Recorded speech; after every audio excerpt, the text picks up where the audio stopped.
ಅಂತೂ ಇಂತೂ ನಮ್ಮ ಮನೆ ಸೊಸೆ ದುಡಿಮೆ ಶುರು ಆದಾಗ ಆಯಿತು.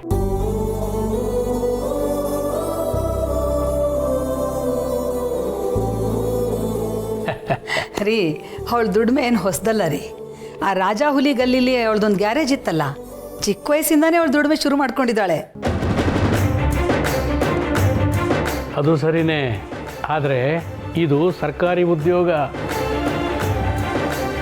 ನಮ್ಮ ಮನೆ ಸೊಸೆ ತಗೊಳ್ತಾ ಇರೋದು ಮೊದಲನೇ ಸಂಬಳ ಕಣೆ, ಅದು ಹೆಮ್ಮೆ ಅಲ್ವಾ? ಅದು ನಿಮ್ಮ ಆಶೀರ್ವಾದ ಮತ್ತು ಸಹಕಾರದಿಂದ ರಾಯರೇ.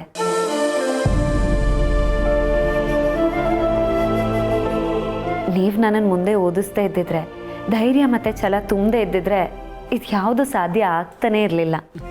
ಏ ಹುಡುಗಿ, ಅದು ಯಾಕೆಲ್ಲದಕ್ಕೂ ನಾವು ಮಾಡಿದ್ದೀವಿ ಅಂತೀಯ? ನಿನ್ನ ಪರಿಶ್ರಮದಿಂದ ನೀನು ಮುಂದೆ ಬಂದಿದೀಯಾ.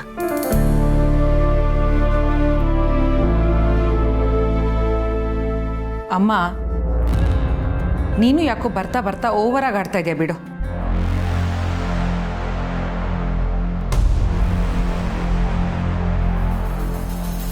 ಎಲ್ಲ ಅವಳೇ ಮಾಡಿದ್ದು ಅನ್ನೋದಾದ್ರೆ ಕಾರ್ತಿಕ್ ಮಾಡಿದ್ದೇನೂ ಇಲ್ವಾ?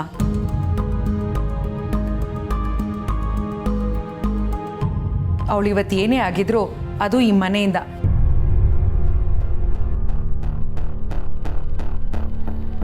ನೀನು, ಅಪ್ಪ, ಕಾರ್ತಿಕ್ ಅವಳಿಗೆ ಸಪೋರ್ಟ್ ಮಾಡಿದ್ರಿಂದ. ಇಲ್ಲ ಅಂದಿದ್ರೆ ಇವತ್ತಿಗೂ ಇವಳು ಸ್ಪ್ಯಾನರ್ ಸತ್ಯ ಆಗೇ ಉಳ್ಕೋತಾ ಇದ್ಲು. ಈ ಮಟ್ಟಕ್ಕೆ ಬರೋಕ್ಕೆ ಅವಳಿಗೇನು ಯೋಗ್ಯತೆ ಇತ್ತು?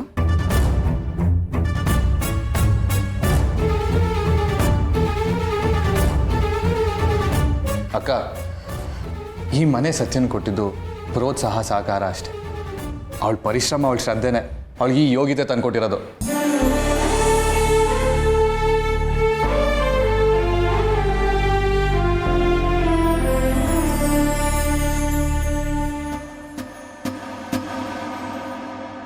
ಅಲ್ಲ ಕೀರ್ತನ, ಅವಳು ನಡೆಯೋ ದಾರಿಗೆ ನಾವು ಚಿಕ್ಕದಾಗಿ ಒಂಚೂರು ಬೆಳಕು ಕೊಟ್ವಿ ಅಷ್ಟೇ. ಹಾಗಂತ ನಾವೇ ನಡೆಸಿದವರು ನಮ್ಮದೇ ದಾರಿ ಅಂತ ಹೇಳೋಕ್ಕಾಗತ್ತಾ? ನಡೆಯೋ ಶಕ್ತಿ ಮತ್ತು ಯೋಗ್ಯತೆ ಎರಡೂ ಇವಳಲ್ಲಿ ಇದ್ದದ್ದಕ್ಕೇ ಅವಳು ಈ ಹಂತಕ್ಕೆ ಬಂದು ತಲುಪಿದಾಳೆ.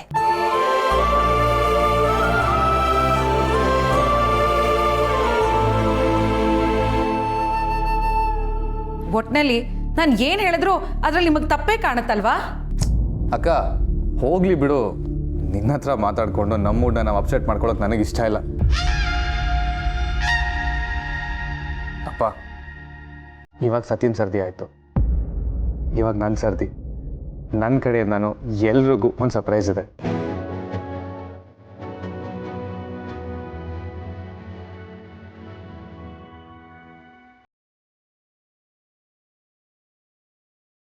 ಸರ್ಪ್ರೈಸಾ?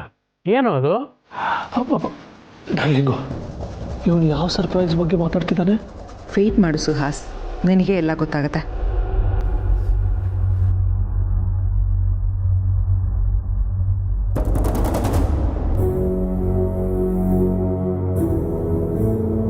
ಸರ್ ತೊಳಿ. ಥ್ಯಾಂಕ್ಸ್ ರವಿ. ಏನೋ ಅದು ಕಾರ್ತಿಕ್? ಎಲ್ಲ ಹೇಳ್ತೀನಪ್ಪ. ಪುಟಿ,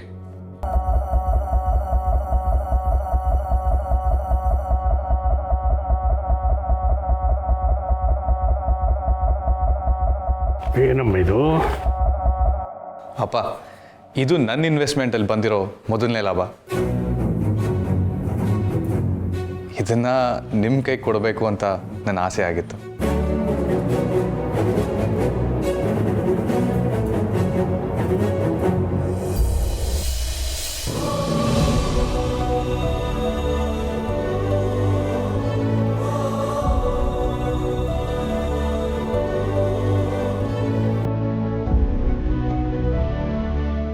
ಏನೋ ಇದು? 20 ಲಕ್ಷ?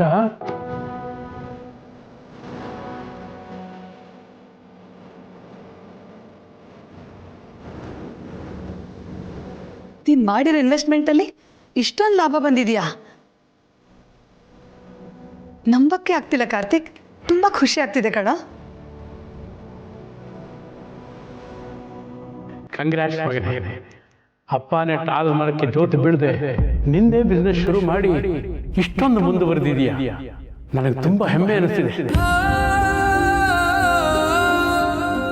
ಥ್ಯಾಂಕ್ಸ್ ಅಪ್ಪ.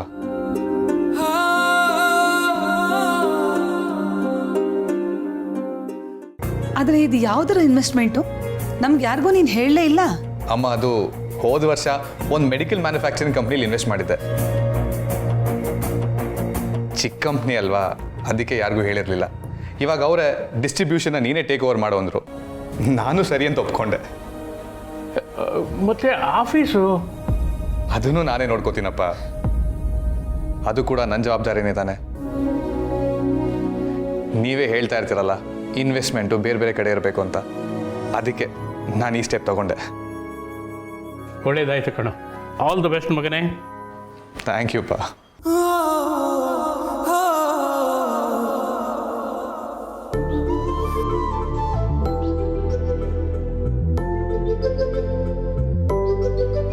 ಯಾಕೆ ಮೇಡಮ್, ನಿಮಗೆ ನನ್ನ ಸಾಧನೆ ಬಗ್ಗೆ ಖುಷಿ ಇಲ್ವಾ?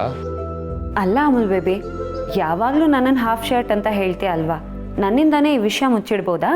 ಹೇಳಿದ್ನಲ್ಲ ಸತ್ಯ, ಎಲ್ಲ ಒಂದು ಹಂತಕ್ಕೆ ಬಂದಮೇಲೆ ಹೇಳೋಣ ಅಂದ್ಕೊಂಡಿದ್ದೆ. ಇವಾಗ ನೋಡು, ಲಾಭ ಬಂತು, ಎಲ್ರಿಗೂ ಹೇಳಿದೆ ಅಷ್ಟೇ. ಕರೆಕ್ಟಾಗಿ ಮಾಡಿದೆ ಕಾರ್ತಿಕ್. ಬೈ ಚಾನ್ಸ್ ಆ ಕಂಪ್ನಿ ಏನಾದರೂ ಲಾಸ್ ಆಗಿದ್ದಿದ್ರೆ ಆಮೇಲೆ ಎಲ್ಲರೂ ನಿನ್ನನ್ನು ಆಡ್ಕೊಂಡಿರೋರು.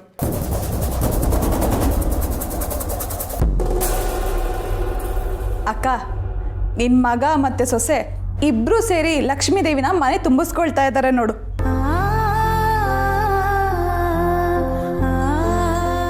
ಏನೋ ಒಟ್ಟಿನಲ್ಲಿ ಅವರಿಬ್ರು ಖುಷಿಯಾಗಿದ್ರೆ ಸಾಕು ಕಣೆ.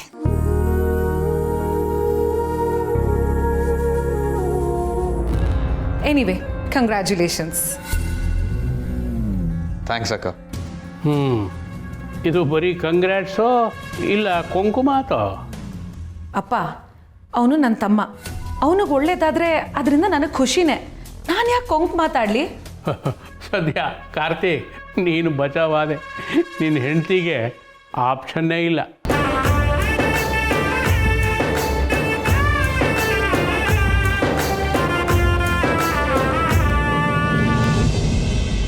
ಇವನು ತಂದಿರೋ ದುಡ್ಡು ಕೇಕ್ನ ಜಸ್ಟ್ ಒಂದು ಚಿಕ್ಕ ಪೀಸ್ ಅಪ್ಪ.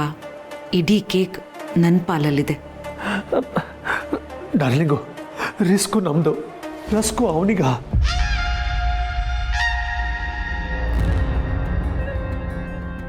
ಅಲ್ಲ ಕಣೋ ಕಾರ್ತಿಕ್, ಇವ್ರನ್ನ ಪರಿಚಯನೇ ಮಾಡಿಸ್ಲಿಲ್ಲ ನೀನು? ಸಾರಿ ಅಮ್ಮ, ಮರ್ತೇ ಹೋಯ್ತು. ಸಾರಿ ರವಿ ಅವರೇ, ನಿಮ್ಮನ್ನು ಇಂಟ್ರೊಡ್ಯೂಸ್ ಮಾಡೋದೇ ಮರ್ತೋಯ್ತು. ನಮ್ಮನೇಲಿ ಹಾಗೆ ಒಂದ್ಸತಿ ಮಾತು ಶುರು ಆದರೆ ಮುಗಿಯೋದೇ ಇಲ್ಲ. ಪರವಾಗಿಲ್ಲ ಸರ್, ಈಗಿನ ಕಾಲದಲ್ಲೂ ಇಷ್ಟು ದೊಡ್ಡ ಕುಟುಂಬ ನೋಡಿ ನನಗೆ ಬಹಳ ಖುಷಿ ಆಯಿತು. Thank you. ಅಪ್ಪ, ಅಮ್ಮ, ಇವ್ರು ರವಿ ಅಂತ, ನಮ್ಮ ಸೇಲ್ಸ್ ಎಲ್ಲ ಇವರೇ ನೋಡ್ಕೊಳ್ಳೋದು. ಒಳ್ಳೇದಪ್ಪ, ಚೆನ್ನಾಗಿ ಕೆಲಸ ಮಾಡು. ನಾನಿನ್ನು ಹೊರಡ್ತೀನಿ. ಸತ್ಯ ಅವಳ ಕನಸನ್ನು ನನಸು ಮಾಡಿಕೊಂಡು ನೀನು ನಮ್ಮ ಕಂಪನಿ ಬಿಟ್ಟು ನಿಂದೇ ಒಂದು ದೊಡ್ಡ ವ್ಯಾಪಾರ ಶುರು ಮಾಡಿ ಒಂದು ದೊಡ್ಡ ಹೆಜ್ಜೆ ಇಟ್ಟಿದ್ಯಾ. ಕಂಗ್ರ್ಯಾಟ್ಸ್, ಒಳ್ಳೇದಾಗಲಿ. ಆದರೆ ಹುಷಾರು ಕಣೋ, ಯಾವುದೇ ಉದ್ಯಮದಲ್ಲಾದರೂ ಮೈಯೆಲ್ಲ ಕಣ್ಣಿರಬೇಕು. ಸ್ವಲ್ಪ ಹೆಚ್ಚು ಕಮ್ಮಿ ಆದರೂ ಎಲ್ಲ ಹಾಳಾಗೋಗ್ಬಿಡುತ್ತೆ. ಖಂಡಿತ ಅಪ್ಪ, ಹುಷಾರಾಗಿರ್ತೀನಿ.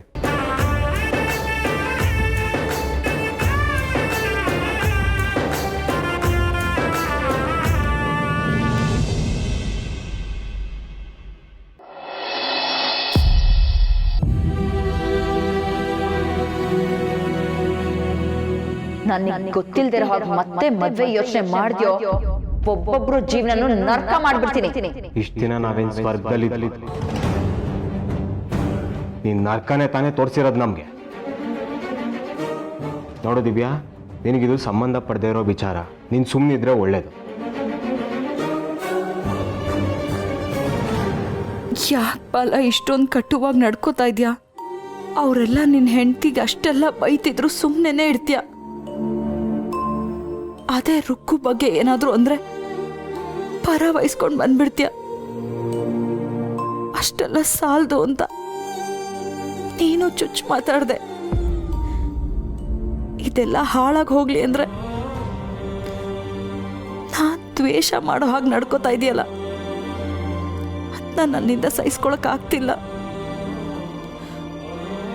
ನಾವಿಬ್ರು ತಪ್ಪು ಮಾಡಿದ್ದೀವಿ, ನೀನ್ ತಿದ್ಕೊಂಡೆ.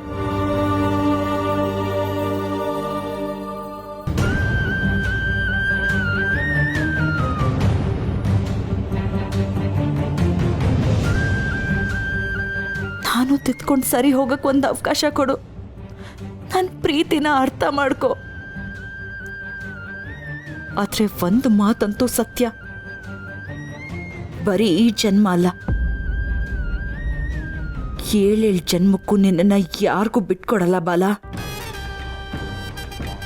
ನೀನ್ ನನ್ನವನು, ನಾನು ನಿನ್ನವಳು ಅಷ್ಟೇ.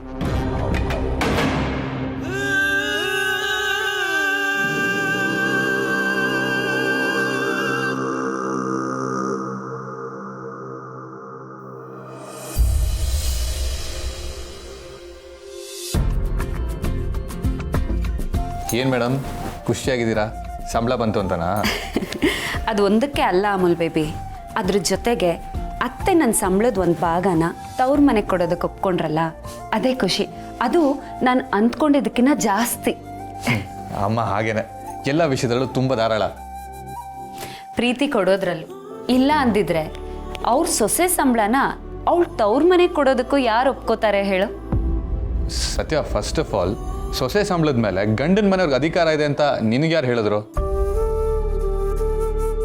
ಅದು ನಿನ್ನ ಸಂಬಳ, ಅದನ್ನ ಹೆಂಗೆ ಯೂಸ್ ಮಾಡಬೇಕು ಅದ್ರ ಪೂರ್ತಿ ರೈಟ್ಸು ನಿನಗೆ ಇದೆ.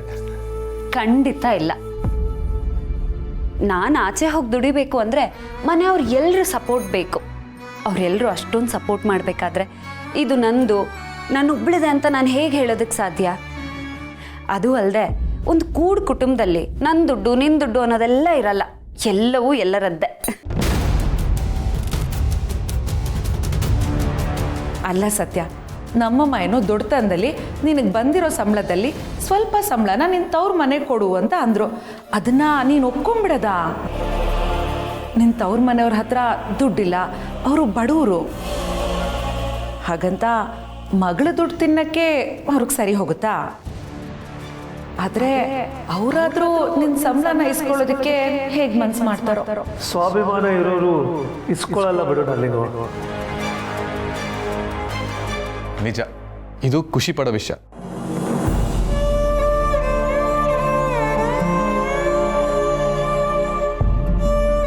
ಸತ್ಯ, ನೀನು ಯಾಕೆ ಮಂಕಾಗಿದ್ಯಾ? ಏನಿಲ್ಲ ಅಮೂಲ್ ಬೇಬಿ, ಅದು ಹಳೇದೇನೋ ನೆನಪಾಯ್ತು. ಸರಿ, ಇವಾಗ ನಿನ್ನ ಸಂಬಳ ಬಂತು, ಅದನ್ನು ನಮ್ಮಮ್ಮಂಗೆ ಅತ್ತೆಗೆ ತೊಗೊಂಡೋಗಿ ಕೊಡೋದೇನೋ ಸರಿ. ನೀನು ನನ್ನೇ ಮರ್ತೋಗ್ತಾ ಇದೆಯಲ್ಲ, ನನಗೇನು ತಂದಿಲ್ವಾ? ಆಹಾ, ನೀನೇನು ತಂದಿದ್ಯಾ? ನಂದೇನೋ 80,000, ನಿಂದು 20 ಲಕ್ಷ. ನೀನು ಹೆಂಡತಿಗೆ ಅಂತ ಏನು ತಂದಿದ್ಯಾ? ಹೇಳ್ತೀನಿ, ಕಣ್ಣು ಮುಚ್ಕೋ. ಯಾಕೆ? ಕಣ್ಣು ಮುಚ್ಕೋ.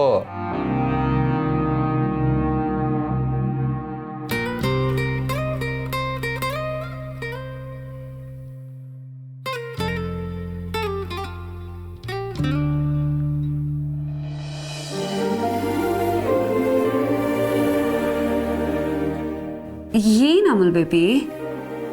ಕಣ್ಬಿಟ್ಟು ನೋಡು, ಗೊತ್ತಾಗತ್ತೆ.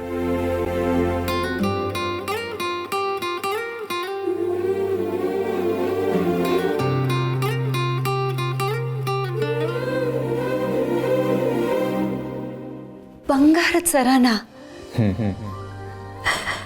ನನ್ನ ಬಂಗಾರಕ್ಕೆ ಬಂಗಾರದ ಸರ.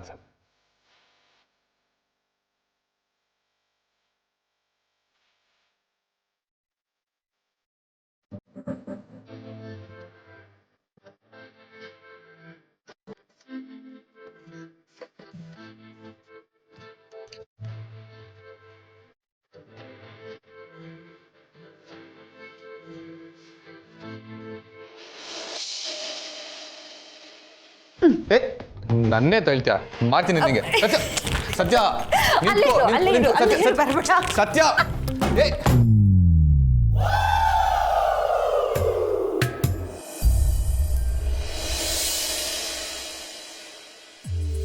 ಅತ್ತೆ, ನಾನು ಹೋಗಿ ಬರ್ತೀನಿ. ಒಂದು ನಿಮಿಷ ಹುಡುಗಿ.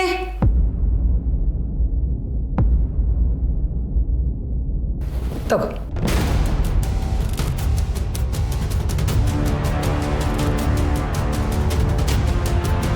ಅಲ್ವೇ ಹುಡುಗಿ, ತವ್ರ ಮನೆಗೆ ಕೊಡಬೇಕು ಅಂದಿದ್ದ ದುಡ್ಡನ್ನು ಯಾಕೆ ವಾಪಸ್ ಇಟ್ಟಿದ್ಯಾ?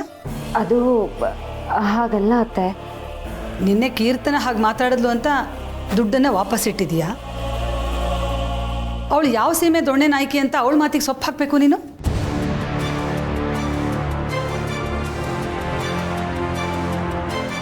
ನನಗೆ ಹೇಗೆ ವಿಷಯ ಗೊತ್ತಾಯ್ತು ಅಂತ ಯೋಚನೆ ಮಾಡ್ತಿದೀಯಾ? ನಿನ್ನೆ ಅವಳು ನಿನ್ನ ಹತ್ರ ಮಾತಾಡಿದ್ದನ್ನು ನಾನು ಕೇಳಿಸ್ಕೊಂಡಿದ್ದೀನಿ. ಇರು, ನಿನ್ನ ಮುಂದೆನೇ ಅವಳು ಗ್ರಹಚಾರ ಬಿಡಿಸ್ತೀನಿ. ಇಲ್ಲ ಅತ್ತೆ, ಬೇಡ. ನಾನೀಗ ಹೊರಡ್ತೀನಿ. ಡ್ಯೂಟಿ ಮುಗಿಸ್ಕೊಂಡು ಬಂದ್ಮೇಲೆ ಬೇಕಾದ್ರೆ ನೋಡೋಣ. ಇರು ಅಂತ ಹೇಳದ್ನಲ್ಲ. ಕೀರ್ತನಾ, ಕೀರ್ತನಾ! ಏನಮ್ಮ, ಯಾಕೆ ಹಾಕಿರ್ಚ್ತಾ ಇದೆಯಾ? ಸತ್ಯಂಗೆ ಏನು ಹೇಳಿದೆ ನೀನು? ಓ, ಇವಳಾಗಲೇ ನಿನ್ನ ಕಿವಿ ಚುಚ್ಚದ್ಲಾ? ಅಂದ್ಕೊಂಡಿದ್ದೆ ಇದೇ ಥರ ಏನಾದರೂ ಕೆಲಸ ಮಾಡ್ತಾಳೆ ಅಂತ.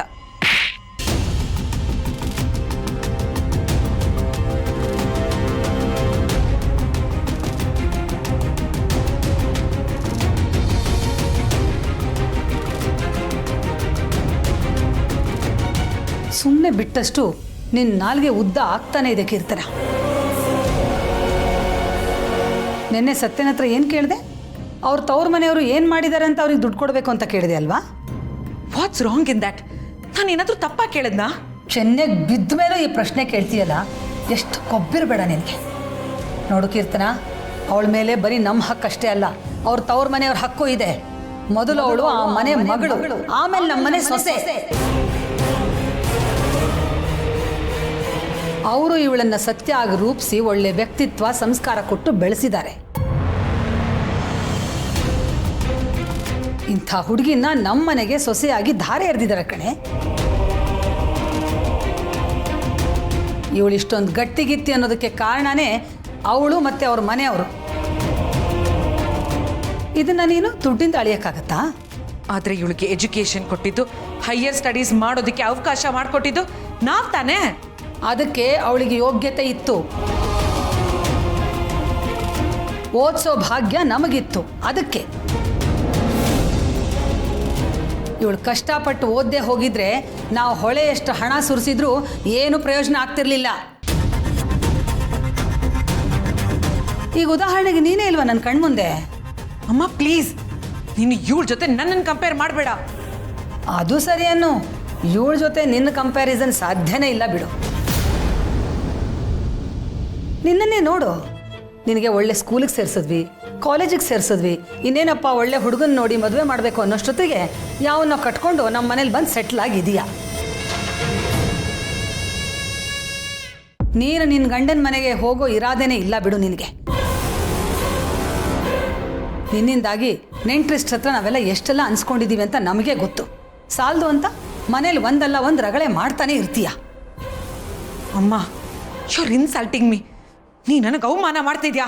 ನನ್ನ ಸೊಸೆ ಬಗ್ಗೆ ಕೆಟ್ಟದಾಗ ಮಾತಾಡೋ ನಿನ್ನ ಇನ್ನೇನು ಪೂಜೆ ಮಾಡ್ಬೇಕಾ?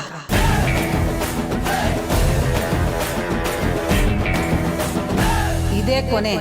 ಇನ್ನೊಂದ್ಸಲ ಏನಾದ್ರೂ ನನ್ನ ಸೊಸೆ ತಂಟೆಗೆ ಬಂದಿಯೋ ಗ್ರಹಚಾರ ಬಿಡಿಸ್ಬಿಡ್ತೀನಿ. ಹುಷಾರ್.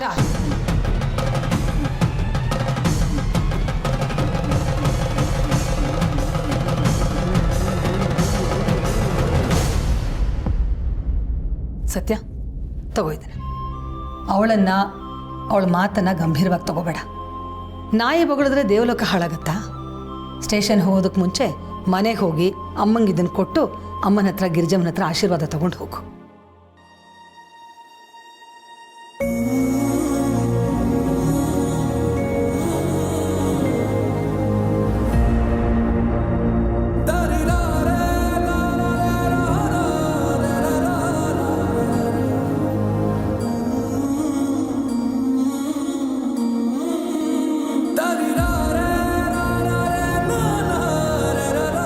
ಸಾರಿ ಅತ್ತೆ, ನನಗೇನು ಮಾಡಬೇಕು ಅಂತಲೇ ಗೊತ್ತಾಗಲಿಲ್ಲ, ಅದಕ್ಕೆ ಹೇಗೆ ಮಾಡಿದೆ. ಎಲ್ಲರ ಮನೇಲೂ ನಿಮ್ಮ ಥರ ಅತ್ತೆ ಇದ್ದಿದ್ರೆ ಎಲ್ಲ ಹೆಣ್ಮಕ್ಳ ಜೀವನ ಎಷ್ಟು ಚೆನ್ನಾಗಿರೋದಲ್ವಾ. ಸೊಸೆ ತವ್ರ ಮನೆಗೂ ಪ್ರೀತಿ ಗೌರವ ಕೊಡೋ ಅತ್ತೆ ಎಲ್ಲಿ ಸಿಗ್ತಾರೆ ಹೇಳಿ? ಸೊಸೆ ನಮ್ಮನೆಗೆ ಸೇರಿದವಳಾದರೂ ಅವಳು ಎಲ್ಲಿಂದ ಬಂದಿದ್ದಾಳೆ ಅನ್ನೋದನ್ನು ಮಾತ್ರ ಮರಿಬಾರ್ದು ಸತ್ಯ. ನೀನು ಜಾಸ್ತಿ ಯೋಚನೆ ಮಾಡಬೇಡ, ನಿಂಗೆ ಲೇಟ್ ಆಗತ್ತೆ. ಸರಿ, ನಾನಿನ್ನು ಬರ್ತೀನಿ. ಅಮ್ಮನ ಮನೆಗೆ ಹೋಗಿನೇ ಸ್ಟೇಷನ್ಗೆ ಹೋಗ್ತೀನಿ, ಸರಿನಾ? ಸತ್ಯ, ಅದೃಷ್ಟ ಅಂದರೆ ನಿಂದೇ ನೋಡು. ಆಡಿ ಬೆಳೆದಿರೋ ಏರಿಯಾದಲ್ಲಿ ನಿನ್ನ ಪೋಸ್ಟಿಂಗ್ ಆಯಿತು, ನಿನ್ನ ತವ್ರ ಮನೆಯೂ ನಿನಗೆ ಹತ್ತಿರ ಆಯಿತು. ಎಲ್ಲದಕ್ಕಿಂತ ಹೆಚ್ಚಾಗಿ ನನ್ನನ್ನು ಇಷ್ಟು ಪ್ರೀತಿ ಮಾಡೋ ಅತ್ತೆ ಸಿಕ್ಕಿದ್ದಾರೆ, ಅದು ನನ್ನ ಅದೃಷ್ಟ. ಸಾಕು ಸಾಕು, ನನ್ನ ಹೊಗಳಿದ್ದು ತಡ ಆಗತ್ತೆ, ಹೊರಡು. ಸರಿ, ಬರ್ತೀನಿ. ಹುಷಾರ್.